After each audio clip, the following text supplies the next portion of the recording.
Good evening guys. And guys, papakita niya lang daw sa atin yung bago nabili niyang laptop na HP. And guys, talagang kailangan niya yan guys sa school. Kasi nga, IT yung course niya. Kaya kailangan bumili siya.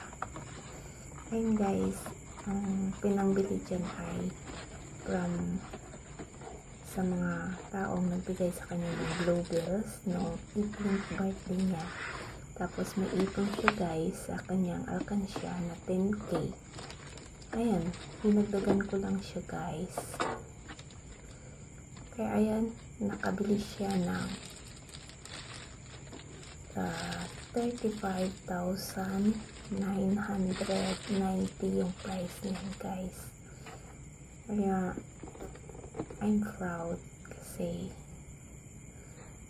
naibibigay ko sa kanya yung mga needs niya na dati iniisip ko lang kung paano.